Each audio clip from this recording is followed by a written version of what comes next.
unusual thing to, I suppose, talk about, right? When we think of crops, we always think about rice, we think about wheat, we think about side agricultural produces.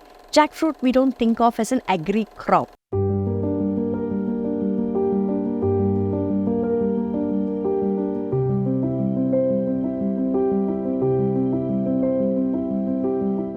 Hello, my name is Aparna Karthikeyan. I'm an independent journalist. I write for People's Archive of Rural India, where I'm a senior fellow. My work has been funded by the Azim Premji University research grant. My series is called Let the Meat Rise, and today I'll be talking to you about jackfruit. A very unusual thing to, I suppose, talk about, right? When we think of crops, we always think about rice, we think about wheat, we think about side agricultural produces. Jackfruit, we don't think of as an agri crop, right? But in Tamil Nadu, in this Cuddalore district, in a place called Pandrutti, jackfruit is so good, and there are huge areas of, tracts of land that is dedicated to jackfruit farming. So why did I decide to go to Pandrutti?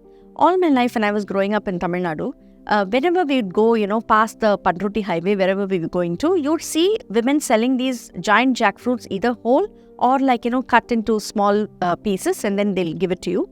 And they're very tasty. It's a little different from the kind of jackfruit that you may get in other parts of India, where the pods tend to be very small, very sweet, little squishy. Here the pods are firm, right? And they're large. The jackfruits themselves are large. They're like huge jackfruits. And I think the most interesting thing for me to choose this crop to study was that it also has a lot of relevance for the culture. Not just the fruit or, how it is used in cooking, but the wood, right? The wood is used to making mridangams, it is used to making veena, without which I can't imagine a Tamil landscape, right? So all of these instruments, all of the music, and also I think ganjira, it's also made with, jackfruit wood. So the wood, the farmer who I met, Ramasamy sir, an elderly person from in a village near Pandrutti, he told me that jackfruit wood is far superior to teak wood, which was hotly contested by a lot of people, but that's what he tells me, right? That it's a very, very good wood. And he has a tree which is 200 years old. It was such a pleasure going to his orchard with him, because he let us, have like this Disneyland kind of an experience, when you go there and then you're just fascinated. You don't know what to start doing, right? Except there were no queues, no rides, nothing, just a beautiful silence, meditative space, full of large trees, water, and and he had cashew trees as well. And he would just, go around like he's so excited, this man, to take us around the place, Ramasamy sir. And then he said, this is this tree, that is this tree with high glucose content. Now come on, eat a cashew fruit. He just pick up something and give it to you. And then you eat it, it's fantastic. Then he'll say, come to the water point. So we walk behind him to the water point, and he turns on the water and he says, now drink this water.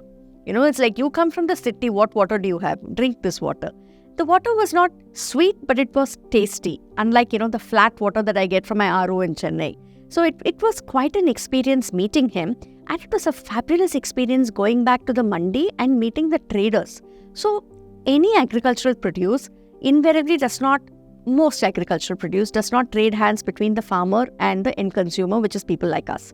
Usually there are traders in the middle.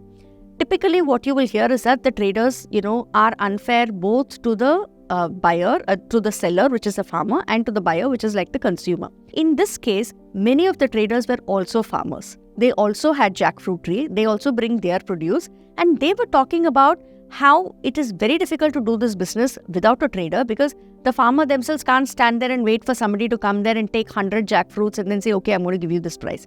So they give it to the trader's shop, right? And it goes from there to different parts of India. There I met this absolutely fantastic person, Lakshmi. She is a woman trader, one of the very few women traders, in agribusiness, and particularly in Pandrutti, probably there are a few younger ones who are coming up, but she's like a big time trader. What does she do? She comes to the market 1 o'clock, 2 o'clock, 3 o'clock, something like that, never after 4.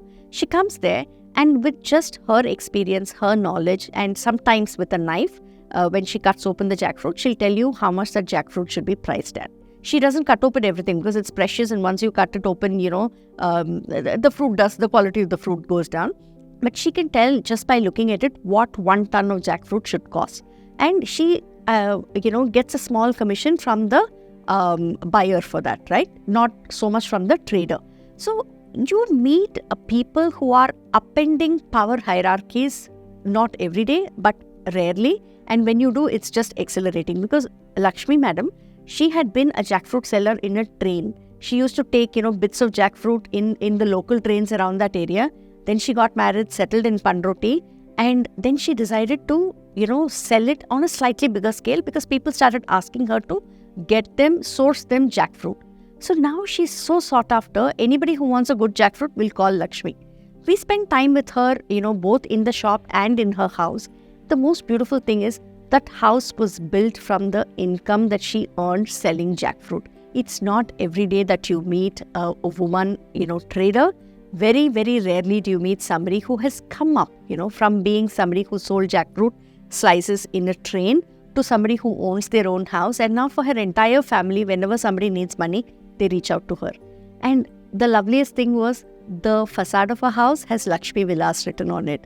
I think there's, nothing greater, no greater proof of her enterprising nature than that house. The description will have a link to the story. There are 2 stories from Pandroti, one of the 200-year-old jackfruit tree and one of Lakshmi Madam. Please do read it. Please leave us some feedback. Our email IDs are there at the bottom of the story. And please enjoy Palani Kumar's fantastic photographs. Thank you so much.